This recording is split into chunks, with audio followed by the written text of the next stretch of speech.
everyone, welcome back for another Not Too Shabby Shop Design Team project. Today I have two cards using a similar design, and I'll be using two of the ocean theme stamp sets that are available over in the Not Too Shabby Shop. Both of these were released by Jamie, I think it was last year.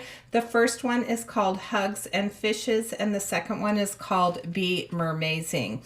I am going to do an emboss resist technique, so I am taking some of the seashells and the shellfish, and then I'll use a couple of the fish from both the Mermazing and Hugs and Fishes stamp sets, and I'm going to create a background.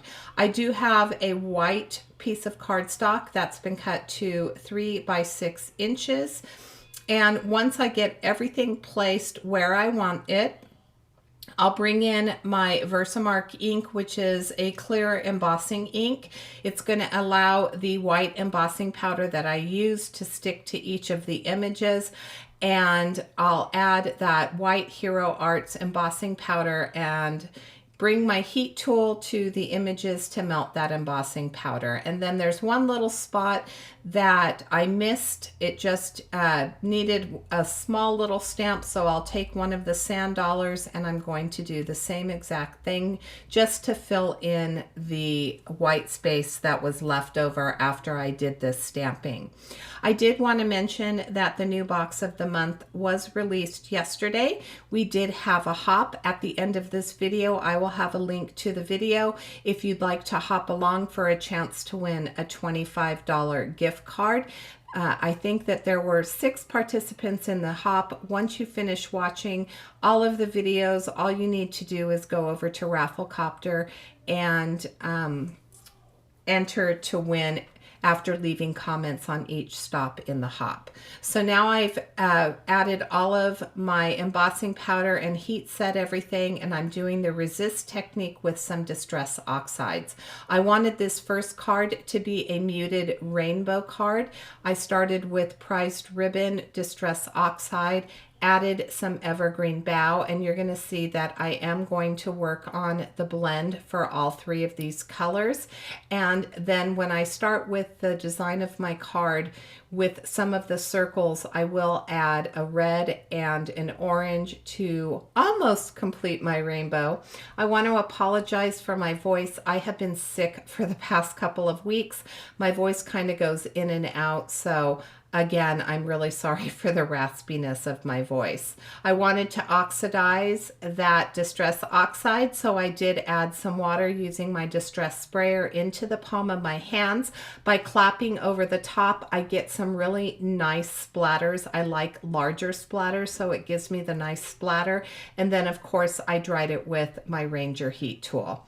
This is my absolute favorite image from both of these stamp sets. These stamp sets coordinate very well. They interchange well together, but this narwhal I think is just absolutely adorable. I colored them up with C3, C1, and C0 markers, and then of course I added that bright pink to the cheeks. For the horn on the narwhal, I did use colors that were similar to the background that I just created, so a blue, a green, and a yellow. The narwhal does come with freckles, so I did use my white gel pen to go over the black from the stamping. I didn't want the black freckles, I wanted white freckles, and then of course I added accents to his body with that same gel pen.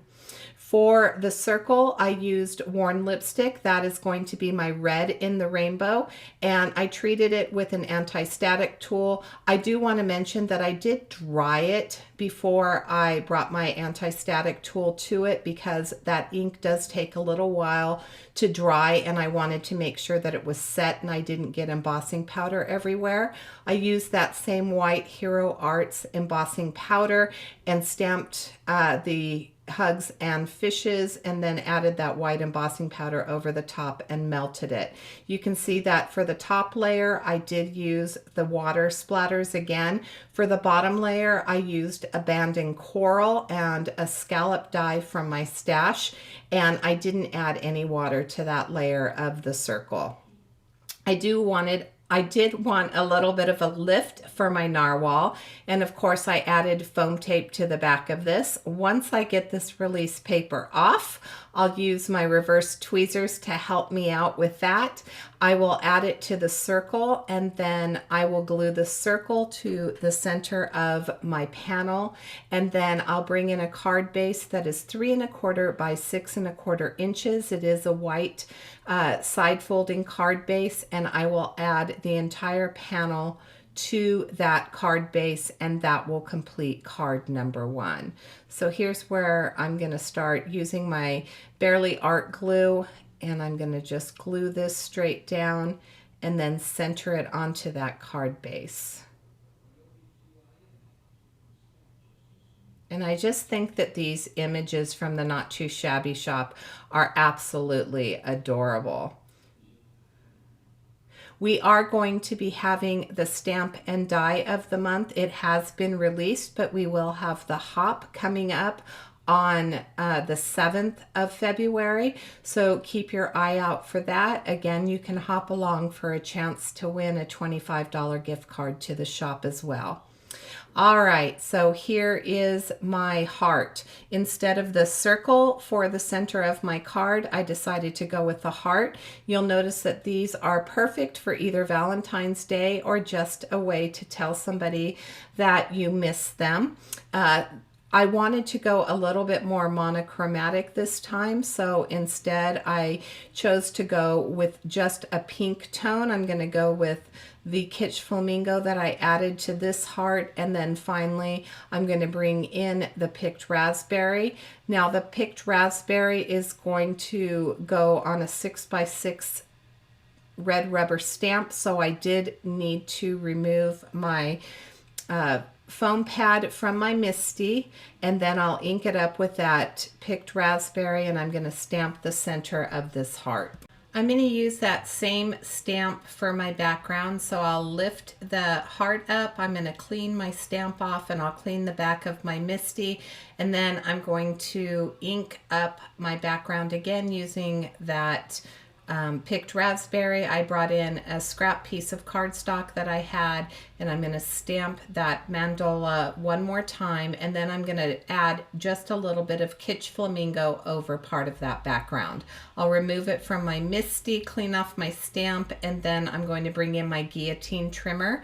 I'll cut this panel down to 4 inches by 5 1/4 inches. I do like to have a little bit of a white border around the edges, so I'll just trim this down, trying my best to keep the center of that mandala in the center of this card, because I am going to add my heart over the top, and I wanted to make sure that everything lined up pretty good.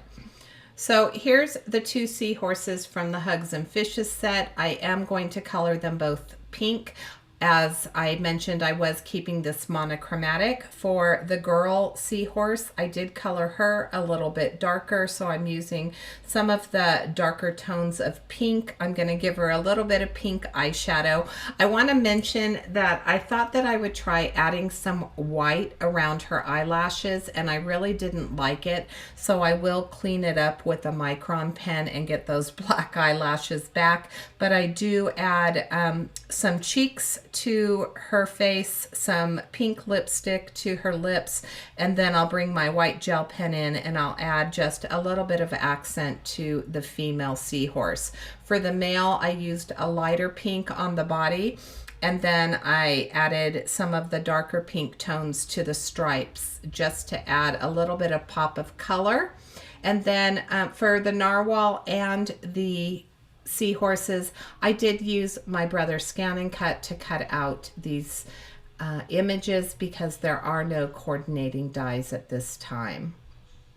So I have this all finished up. I'm going to add those little bit of highlights, and then we're going to move on to adding some foam tape to the back of the seahorses. Again, I wanted that same dimension. I'm trying to keep the designs fairly similar. I do add a strip for the sentiment at the bottom. I just didn't want to add it underneath the seahorses. I felt like it needed to be added to the bottom of the card, and so I will do that same white heat embossing to the sentiment strip when I get there.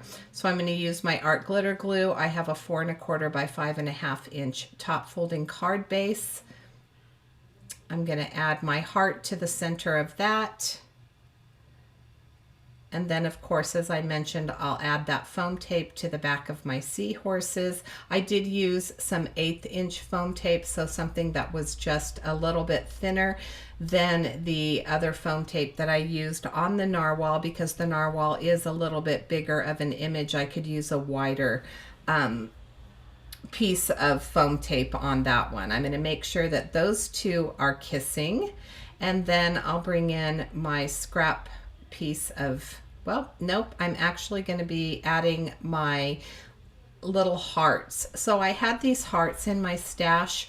They say love, and so I'm going to add one in the center, and then I'm going to add on 2 on the left and the right side, just to add a little bit more interest to the card. Again, keeping it monochromatic, because the hearts are pretty much maybe a shade lighter, so like a sponge sugar, and then the love that's written on them is probably more along the lines of the picked raspberry. So here's my strip, and again, I'm going to do heat embossing, and then I'll add the picked raspberry over the top of it. I'll add it to the bottom of this card, and then that will finish off my card for today. So I want to thank you so much for joining me. If you liked the video, please make sure to give it a big thumbs up. We are close to 10,000 subscribers here on the Not Too Shabby Shop channel.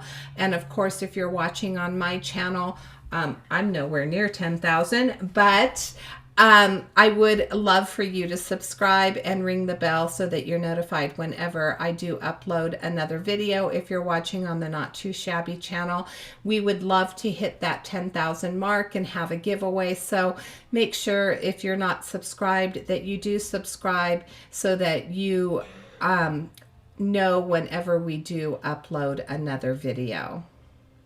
Here I'm going to trim that down, and then I'm going to give you a look at both of the cards.